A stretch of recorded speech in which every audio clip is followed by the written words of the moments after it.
போன வாரம் நம்ம நிறைய வீடியோஸ் வந்து அவுட்டோரில் பண்ணியிருந்தோம். நீங்களும் அந்த வீடியோஸ்லாம் நல்லா இருக்குன்னு சொல்லியிருந்தீங்களா? ஸோ இந்த மாதிரியே நிறைய வீடியோஸ் பண்ணலாம் அப்படின்னு சொல்லிட்டு வெளியே போயிருந்தப்போ நல்ல வீடியோவில் பேசிட்டு இருந்தேன். திடீர்னு பார்த்தா பூரா கிடைச்சிருச்சு. ஜோடியா எங்கடா உட்கார விட்ட? இந்த மாதிரியான எம்பரசிங் மொமெண்ட்ஸ் உங்ககிட்ட கேட்டிருந்தோம். நீங்களும் ஷேர் பண்ணியிருந்தீங்க. அதை தான் இந்த வீடியோவில் பார்க்க போகிறோம். நான் உங்கள் விஷ்ணு. நான் உங்க Priya. Welcome to biscuit city.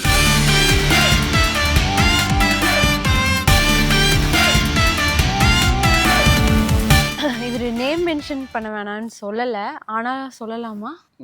கதையை பொறுத்து முடிவு பண்ணிக்க வேண்டியதுதான். ராகுல் சுந்தரராஜன் ஒருத்தர் போட்டிருக்காரு இந்த மாதிரி, ப்ரோ சினிமா ஹாலில் 2 பசங்க இன்டர்வெல்ல எங்கள் ஸ்க்ரீனுக்குள்ளே ஸ்டெப்ஸில் வந்துட்டு இருந்தாங்க. அவங்களுக்குள்ளே பேசிட்டே இது 3 BHK மூவி தானே அப்படின்னு சொல்லிட்டு இருந்தாங்க. நான் நடுவில் இன்டர்ஃபியர் ஆகி, ப்ரோ இது பறந்து ப்ரோ மூவி. பறந்து ப்ரோன்னு ஒரு மூவியா? பறந்து போ மூவி ஸ்க்ரீன் ப்ரோன்னு சொன்னேன். அவங்க பதிலுக்கு, ப்ரோ எனக்கு இது பறந்து போ, இது பறந்து ப்ரோன்னு எனக்கு தெரியும் ப்ரோ. அவங்க பதிலுக்கு, ப்ரோ எனக்கு இது பறந்து போ மூவின்னு தெரியும், நான் ப்ளே ஆகிட்டு இருக்கிற சாங் 3 BHK தான் சொன்னேன்.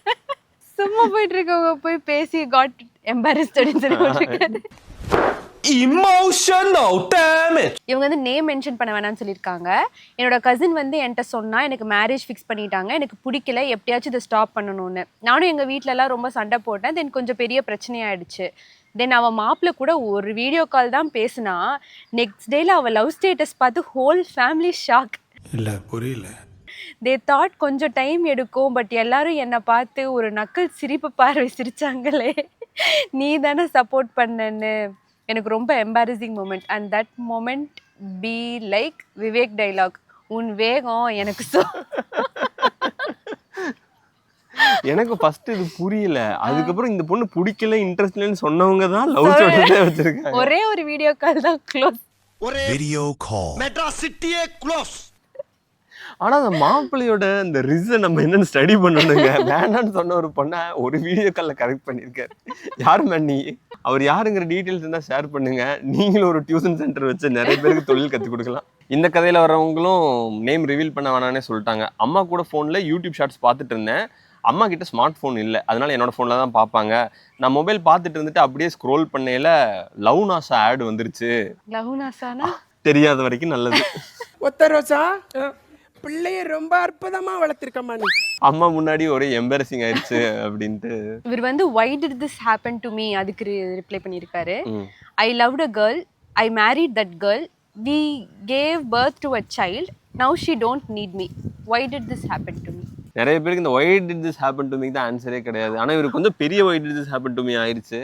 பட் எல்லாமே டைம் ஹீல் பண்ணும். டோன்ட் ரிவீல் மை நேம்னு சொல்லி தான் சொல்லியிருக்காங்க. இவங்க ஒரு பொண்ணு தான். அதாவது என்னன்னா பப்ளிக் வாஷ்ரூம் யூஸ் பண்ணுறதுக்கு போயிருக்காங்க. அப்போ வந்து மென்ஸ் பாத்ரூம்குள்ளே இவங்க வந்து பார்க்காம உள்ளே போயிட்டாங்களாம். உள்ளே போனால் ஆனால் ஒரு பொண்ணு இருந்திருக்காங்க. அப்போ இவங்களுக்கு வந்து அவங்க பக்கத்தில் இன்னொரு பையனும் இருந்து இவங்க 2 ரொமான்ஸ் பண்ணிட்டு இருந்திருக்காங்க. இவங்களுக்கு உள்ளே போனதுக்கப்புறம் லேட்டாக தான் அது புரிஞ்சிருக்கு. புரிஞ்சோடனே திரும்பி வெளியே ஓடலான்னு பார்த்தா ஒரு கிளீனர் பக்கெட் எடுத்துட்டு உள்ளே வந்துட்டாங்களா அவங்க க்ளீன் பண்ணுறதுக்கு. அப்புறம் 2 பொண்ணு ஒரு பையனையும் பார்த்துட்டு அவங்க தலையில அடிச்சு வெளியே போயிட்டாங்க. கர்ம கர்ம. இதுக்கப்புறம் நான் பப்ளிக் வாஷ்ரூமே யூஸ் பண்றதை விட்டுட்டேன் அப்படின்னு போட்டிருக்காங்க. Share us your embarrassing story 2 அப்படின்னு வர கேட்டிருக்காங்க. சொல்லுங்க. எல்லாருமே எம்பாரசிங் மொமெண்ட் ஷேர் பண்ணலாம். ஆமா ஷேர் பண்ணலாம். கரெக்ட். அவர் என்ன சொல்றாருன்னா, இந்த ஸ்டோரியில எல்லாரும் அவங்கவுங்க பாயிண்ட் ஆஃப் வியூல இருந்து எம்பாரசிங் மொமெண்ட் ஷேர் பண்ணலாம். அவர் உள்ள இருக்கிறவங்க, ப்ரோ நானும் என் கேர்ள் ஃப்ரெண்டு இருந்தப்போ ஒரு பொண்ணும் கிளீனர் வந்துட்டாங்க, அந்த பொண்ணும் சொல்லலாம், அந்த கிளீனரும் நான் உள்ள போயிட்டு இருக்கிறேன், உள்ள இருந்து 2 பொண்ணு, உள்ள இருந்து பார்த்தா 2 பொண்ணு ஒரு பையன் பாத்ரூம்குள்ள இருந்து வந்துட்டு இருக்காங்க. தலையில அடிச்சுட்டு நான் ஓடி வந்துட்டேன், காலம் கெட்டு கிடக்குது அப்படின்னு. சரி, உங்க இதெல்லாம் ஒரு பாத்ரூம் ஸ்டால்குள்ள இருந்து ஒருத்தர் நைஸ் ஆகி போயிட்டு இருந்தவங்க கேட்டிருப்பான்.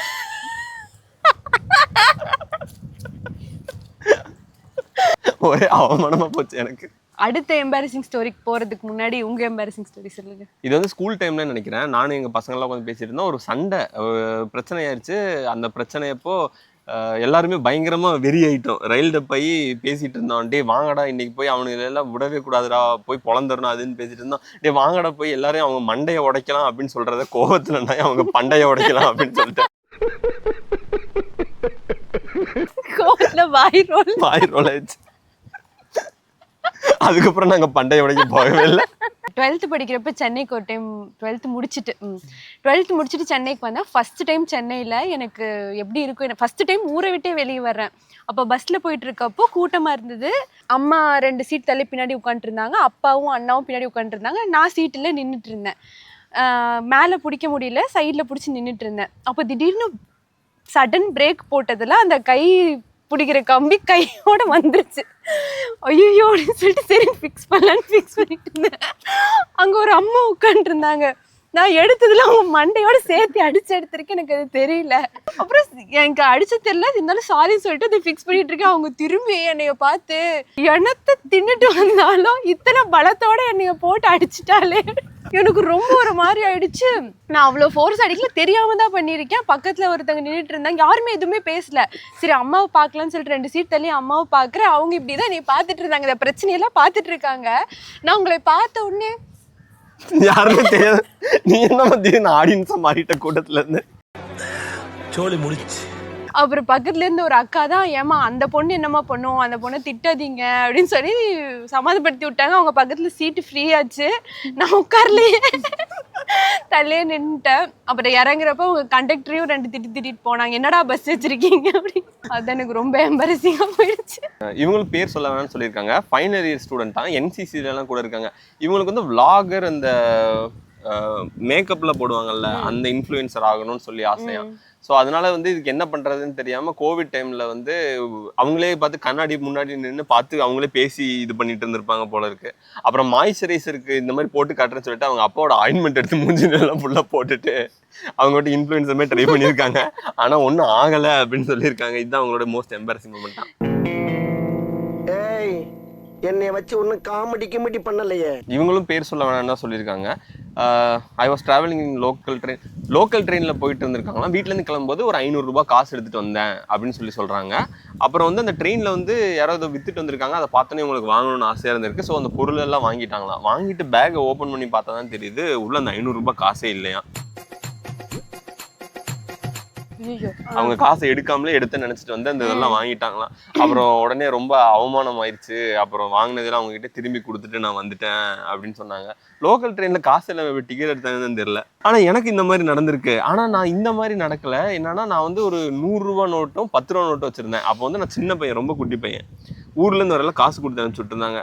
பழனி பஸ் ஸ்டாண்ட்ல பார்த்தோன்னே பொரி பார்த்தோன்னே எனக்கு ஆசை வந்துச்சு. பஸ்ஸை விட்டு வேகமா இறங்கி போய் ஒரு பொரி வாங்கினேன். 10 ரூபா மசால் பொரி. அப்போ 10 ரூபா எடுத்து கொடுக்கறதுக்குள்ள நான் மட்டும் காசு எடுத்து உள்ள இருந்து கை விட்டு 10 ரூபா எடுத்து கொடுக்குறேன்னு சொல்லிட்டு ஒரு நோட் எடுத்து கொடுத்துட்டு வீட்டுக்கு வந்துட்டேன். வீட்டுக்கு வந்ததுக்கு அப்புறம் தான் பாக்குறேன் என்கிட்ட 10 ரூபா நோட்டு தான் இருக்கு. 100 ரூபா நோட்டை மட்டும் பொரி வாங்குறதுக்கு கொடுத்துட்டு நான் மட்டும் பஸ் ஏறி ஓடி வந்துட்டேன். எனக்கு ஒன்று நடந்திருக்கு.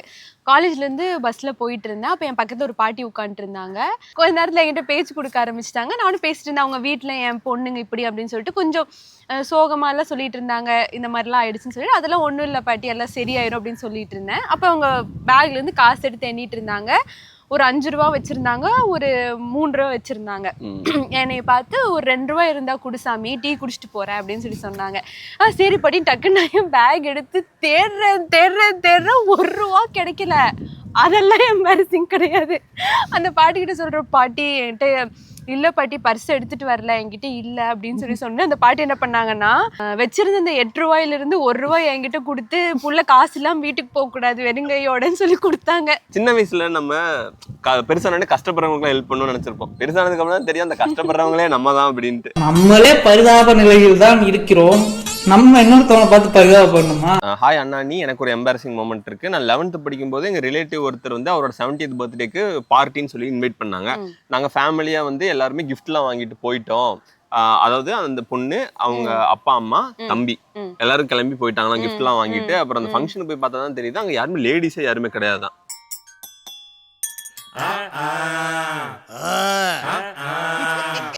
அது வந்து என்னன்னா, அது பார்ட்டிங்கிறது வந்து ஜென்ஸ் ஒன்லி ட்ரிங்க்ஸ் பார்ட்டியா. இவங்க எல்லாம் போன உடனே அவர் பார்த்துட்டு விட மாட்டேன்னு சொல்லிட்டு அவங்க அம்மாவை இந்த பொண்ணையெல்லாம் உட்கார வச்சுட்டு விட மாட்டேன்னு சொல்லிட்டாங்களா. யாருமே லேடிஸ்ல அந்த அவரோட ஒய்ஃப் கூட வரல அப்படின்னு வரல. அதாவது இது வந்து ஆல் மீல்ஸ் பார்ட்டி. இவங்க எல்லாம் வந்து பார்ட்டின்னு உடனே வந்து ஃபேமிலியா எல்லாரும் போறாங்கன்னு நினைச்சிட்டு போயிட்டாங்க. அவரை போய் எனக்கு ரொம்ப எம்பாரசிங் ஆயிடுச்சு. நான் மட்டும் அங்க போய் நானும் எங்க அம்மா ஒரு கார்ல உட்காந்துட்டு இருந்தோம். கிளம்பலான்னு விட மாட்டேன்னு வேற சொல்றாங்க. இதை ஷேர் பண்ணது யாருன்னா என்னோட சித்தி பொண்ணு சக்தி ஷேர் பண்ணியிருக்கா. அப்ப அது கூப்பிட்டது யாரு? சரி பரவாயில்ல, அவங்கள கூப்பிட்டுருக்காங்க, என்னை கூப்பிடவே இல்லை. இது உங்களோட எம்பாரசிங் மூமெண்ட். இந்த மாதிரி இன்னொரு ஸ்டோரி நடந்துச்சு. ஒரு தடவை பசங்கள்லாம் வந்து ஒரு ஃப்ரெண்டு வீட்டில் வந்து எல்லாரும் வெளியே போயிட்டாங்க. அதனால பசங்கள்லாம் அன்றைக்கி வந்து ரூமில் உட்காந்து சரக்கு அடிச்சுட்டு இருந்தாங்க. நான் போயிருந்தேன். போயிட்டு அவனுக்கு சரக்கு அடிச்சிட்டாங்க, அவங்களுக்கு குக் பண்ணி கொடுத்துட்டு இருந்தேன். சரக்கு அடிச்சிட்டு இருந்தாங்க, குக் பண்ணி கொடுத்துட்டு இருந்தேன். ஆமாம், சைடு எல்லாம் குக் பண்ணி கொடுத்துட்டேன். சாப்பிட்டானுங்க. சாப்பிட்டுட்டு மாப்பிள்ளை என்ன இவ்வளோ சூப்பராக சமையல் பண்ணுற அப்படின்னு சொல்லிட்டு எல்லாரும் வந்து கட்டி பிடிச்சி முத்தம் கொடுக்க ஆரம்பிச்சிட்டானுங்க. அவனுக்கு போதையெல்லாம் நான் செஞ்சது அவ்வளோ டேஸ்ட்டாக தெரிஞ்சிருக்கு. அவனுக்கு எல்லாரும் வந்து என் மேலே விழுந்ததில் வந்து என் மேலே வந்து அந்த ஃபுல் சரக்கு ஸ்மெல் ஒட்டிருச்சு போல இருக்கு. சரி எல்லாம் நான் கிளம்புறேன்னு சொல்லிட்டு நான் வீட்டுக்கு கிளம்பி போயிட்டேன். வீட்டுக்கு போனோடனே அப்பா வாசலில் நின்றுட்டு இருந்தாரு. உள்ளே போகிறேன், பார்த்துட்டு இப்படி மேலே கீழே பார்த்துட்டு முதல்ல போய் குழி அப்படின்னு சொல்லி குடிச்சு மாட்டிருந்தாலும் கூட பரவாயில்ல, சைடு செஞ்சு கொடுத்து மாட்ட முதல்ல நானாக தான் இருப்பேன். அன்னையிலேருந்து யார் சரக்கு அடிக்கிறப்போ இப்படி கூப்பிட்டாலும் நான் போகிறதே கிடையாது. My school crush told me that a guy had proposed her. என்ன ரெஸ்பான்ஸ் பண்றதுன்னு தெரியல, என்கிட்டயே வந்து கேட்குறா. அதுக்கு நான் என்ன சொன்னேன்னா, கோ வித் யோர் ஹார்ட்னு சொன்னேன். அவ போய் அவனை ரிஜெக்ட் பண்ணிட்டா. ஆனால் இது இவர் சொன்னி அவங்க ரிஜெக்ட் பண்ணதுனால பரவாயில்ல, போய் உன் ஹார்ட் இருந்து சொல்லு அப்படின்னு சொன்னோடனே போய் ஓகே சொல்லியிருந்தாங்கன்னு வச்சுக்குவேன், அவ்வளோதான் சத்தம் ஏதாவது பண்ணியிருந்துருக்கலாம் அப்படிங்கிற தாட்டு சாவிச்சிரும். ஆமா, இவர் பேர் சொல்லலாம்னு சொல்லியிருக்காரா? பேரோட வேண்டாம், பேர் நானே சொல்லலை. ஒன் டைம் சாமி படம் பார்க்கும்போது ப்ளூடூத் எங்கள் அப்பாவோட கனெக்ட் ஆயிடுச்சு. நான் சவுண்டு ஃபுல்லாக வைக்கிறேன்னு ப்ளூடூத்தில் கேட்கவே இல்லை, அதுவும் தமிழ் லாங்குவேஜில். எங்கள் அப்பா டக்குன்னு ரூம்குள்ளே வந்துட்டாரு, நீ பார்க்கறது சவுண்டு எனக்கு கேட்குது அப்படின்னு சொல்லிட்டு போயிட்டாரு. இப்போ வரைக்கும் நான் எங்கள் அப்பா மூஞ்சி பார்க்கறதே கிடையாது. Most embarrassing moment. நல்ல வேளை அப்பாவோட ப்ளூடூத் ஹெட்ஃபோனில் கனெக்ட் ஆச்சு. இதுவே ப்ளூடூத் ஸ்பீக்கரில் கனெக்ட் ஆயிருந்துச்சுன்னா அது வேற லெவலில் இருந்திருக்கும். இந்த மாதிரி உங்களோட எம்பாரசிங் மூமெண்ட்ஸ் ஏதாவது இருந்துச்சுன்னா கண்டிப்பாக கமெண்ட்ல சொல்லுங்க. இந்த வீடியோ பிடிச்சிருந்துச்சுன்னா லைக் பண்ணுங்க. இந்த மாதிரி நிறைய வீடியோஸ் பார்க்க நம்ம சேனல் சப்ஸ்கிரைப் பண்ணுங்க. அடுத்த வீடியோவில் பார்க்குற வரைக்கும்